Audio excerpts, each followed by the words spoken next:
Okay, everybody, I want you to lean in and listen up because I have some strong opinions about trying to lose weight over the holidays. Is that your intention? Are you actually trying to lose weight right now? If so, stop that.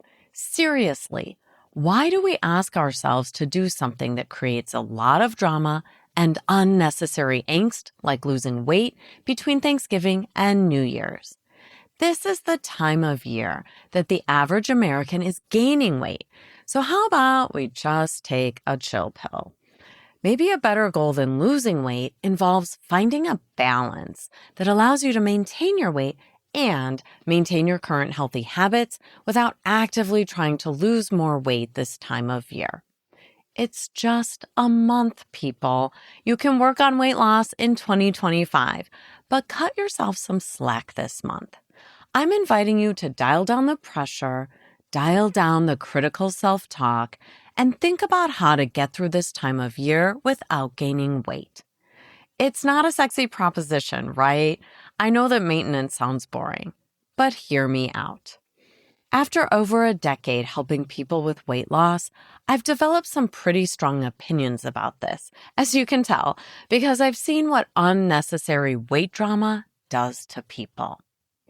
This time of year, I talk to a lot of people who are urgently focused on avoiding treats at all costs and are striving for nutritional perfection. That's not my approach.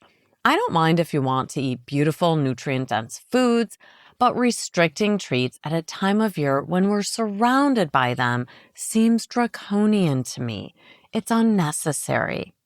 People who restrict treats and don't plan for any exceptions typically end up eating their forbidden treats anyway. But then what happens? They have thoughts like, I blew it, or maybe I have no self-control when it comes to food around the holidays. And when you trash talk yourself for not having more willpower, it leaves you feeling defeated. And when you feel defeated, you're going to have a sense of impending doom the next time someone offers you a potato pancake or a Christmas cookie. Of course, you're going to eat the Christmas cookies or whatever the next splurge is because you already told yourself that you don't have any willpower. Our brains believe us when we say things like this. So why tell your brain that you have no willpower? If you say it, your brain will take action to prove that true. We're all susceptible to confirmation bias, which is the tendency to seek out information to confirm our beliefs. And if you believe you have a willpower deficit, your brain is going to look for evidence that you do have a willpower deficit.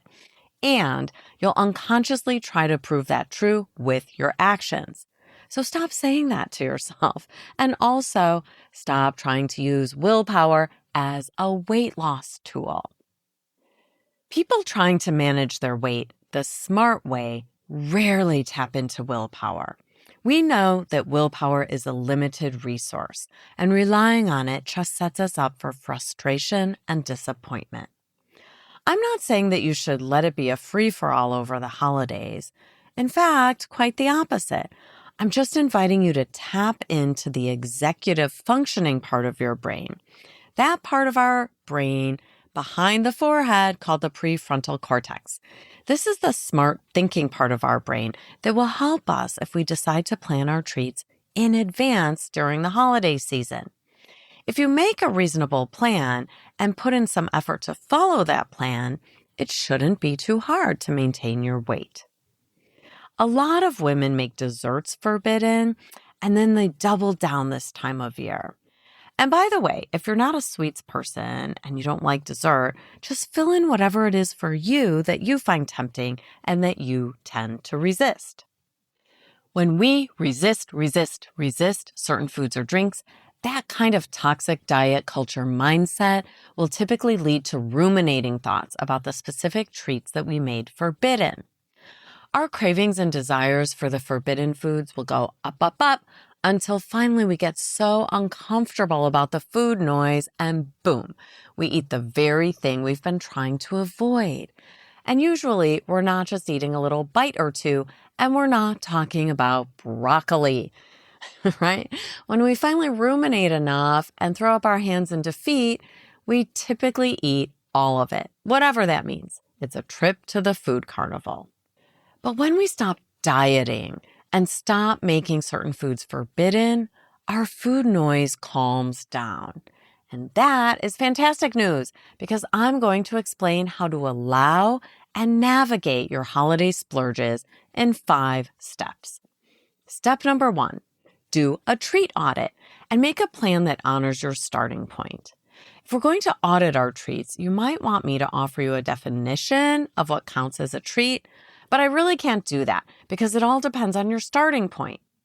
If you're eating fast food every day, drinking the latest seasonal latte from Starbucks, having dessert at night, your definition of a treat is going to be different from the person who eats pretty clean with lots of fruits and vegetables, salmon for dinner, oatmeal for breakfast, and so on.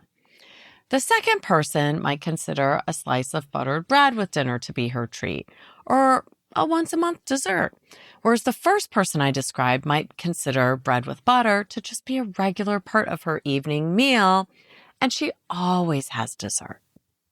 Don't judge your treats, smarties, and stop comparing yourself to others. Just worry about yourself and stay in your own lane. Whatever you would consider to be a treat is what we're talking about.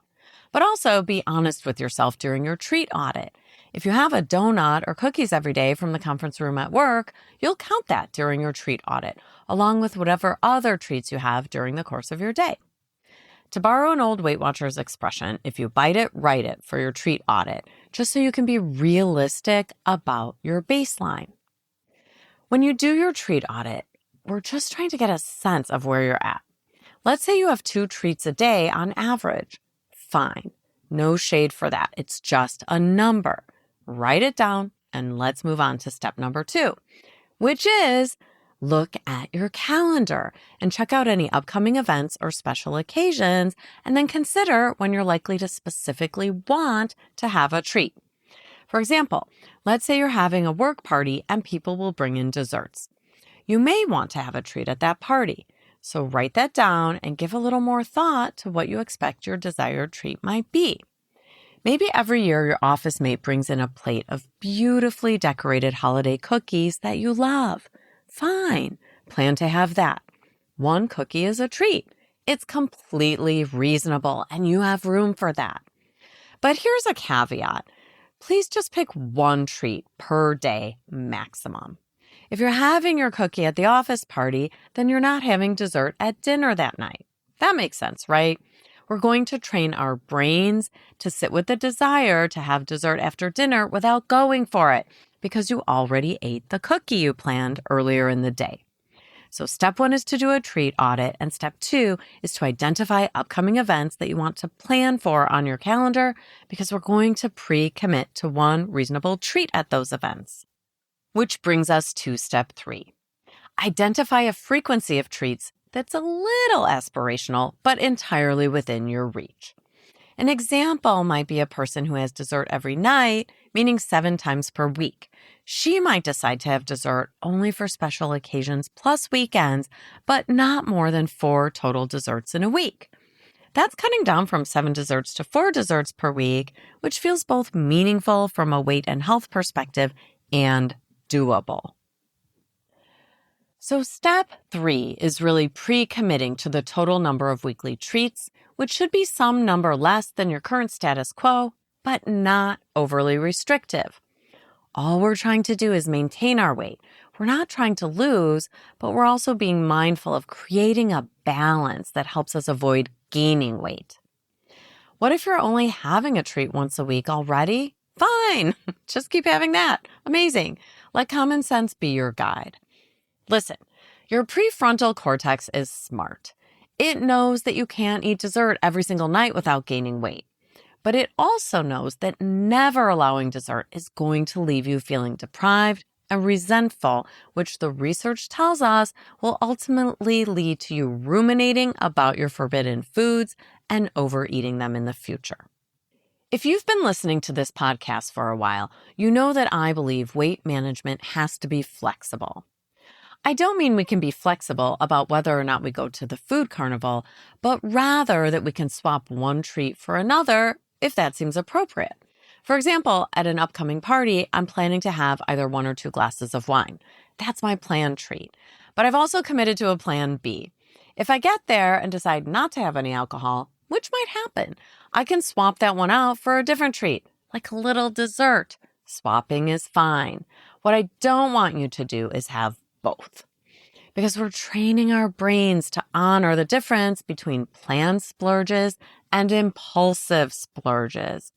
Having a small dessert is a reasonable swap for a glass of wine, but I'm not going to get impulsive and tell myself that I'm having both. I mean, unless it's your birthday, in which case, sure, have both. I'm not unreasonable, and you shouldn't be either. Treating yourself with loving kindness is important because you deserve it. Now let's imagine you've been planning your splurges for a long time and you only eat planned splurges, but you're gaining weight. Not a problem. You don't need to give up dessert or fries or wine or whatever it is you splurge on. You just need a slightly tighter plan with fewer splurges or smaller splurges. But just like we talked about in the beginning, nothing is forbidden. By the way, your plan, whether over the holidays or at other times, is really more like a hypothesis. You're trying out a certain size and frequency of treats with the thought that you'll maintain your weight over the holidays. Or maybe your treat plan is designed to help you lose weight after the new year. Now we have to try that plan and learn from it. So, step 1 is your treat audit. Step 2 is to identify upcoming events that you want to plan for on your calendar. And step 3 is to pre-commit to one reasonable treat at those events, plus or minus whatever total number of treats you think you can have to stay weight neutral based on your treat audit. Step 4, practice honoring your commitment to yourself with some self-coaching.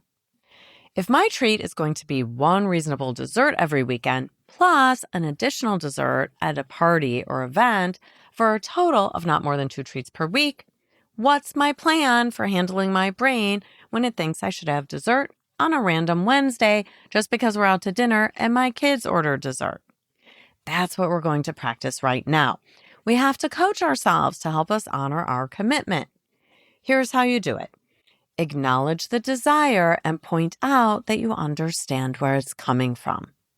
I might think to myself, that creme brulee dessert sounds incredible, but I didn't plan for dessert tonight. Then, because you did make a plan to allow a treat, remind your brain about that. See, I told you it was important to plan some treats. This is why. Now you can say to yourself, don't worry, brain. I'm planning a treat for Friday night, so I'm going to sit with this desire, knowing that in 2 days, it's time for my treat on my terms. The creme brulee isn't forbidden, but I'm practicing not having dessert impulsively. I'll have it on Friday, exactly as I planned. And then just practice feeling the feeling. It's going to feel uncomfortable sitting there wanting the dessert, the creme brulee, and not having it.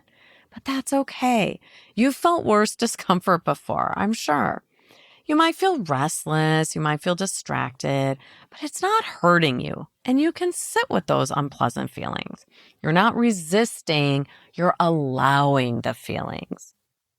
When you start to honor your commitments, your brain will initially object. But as long as you follow through and allow the treats you planned, your brain knows it can believe you when you say, nothing is forbidden. It's just a matter of how much, how often, and when you planned it. Your prefrontal cortex knows it can wait for Friday and that you're practicing honoring your plan for a good reason. You're training yourself not to be an impulsive eater, which will feel incredible. So to summarize step 4, practice honoring your commitment to yourself with a little self-coaching. Now our final step, step 5. Invite yourself to do an end of the week analysis before you start over and make your next weekly plan. This doesn't have to take long, maybe 5 or 10 minutes. Please start with what went well, because behaviors that get rewarded get repeated. If you had any victories, even partial victories, where you made some effort, even if you didn't nail it, call those out to yourself. Maybe you didn't order your own creme brulee on that night you went out to dinner because you didn't plan to have dessert on a random Wednesday. But then you had a couple bites of your husband's creme brulee. Fine, just give yourself a little mental high five for the effort and partial success. And then do a little dissecting to figure out what happened. In our program, I help women dissect their off-track creme brulee moments like scientists. We dig deep to understand the triggers, and we analyze what happened. We come up with a hypothesis for how we could tackle that same issue next time, and we make a new plan. That's all. No judgment. We don't put on our judge's robe. We act like scientists, and we dissect what happened using our own lab report system. For today's purposes, we're simply noticing and rewarding either our effort or our success. You can tell yourself, I did pretty well. I didn't order my own dessert, and I only had a couple of bites at the end, which was a win. And then, only after you notice all of the things that went well this week, see if you can learn a little bit about the times you felt stuck. What made those situations hard? Were you overly hungry? Was your plan unrealistic? Did you go too long between planned treats? Or did you simply forget all about your plan when you saw the holiday cookies? Maybe you were really tired or coming off a super stressful week. For now, just take a few moments to think about what you can learn from the times you didn't nail it, and that will help you the next time. You can simply adjust your plan accordingly. So quickly, step 1 is your treat audit. Step 2 is identify upcoming times when you want to have a treat. Step 3, pre-commit to your treats each week. Step 4, practice honoring your commitment with a little self-coaching. And step 5, do your end of the week analysis before making your plan for the next week. And always remember this for me. Nothing is forbidden. And when you let go of a diet mindset and allow yourself to have planned treats, you diffuse the food drama. When you allow planned treats and splurges, you'll have more success sustaining a healthy way of eating that will gradually bring you to your happy, healthy weight. Now, how about setting your NBA, your next best action? What would you like to do after this episode? How about starting with a treat audit? Commit it down to paper and start tracking your treats every day for the next week or so. And then you'll have a realistic sense of where you're starting during your well-deserved holiday season.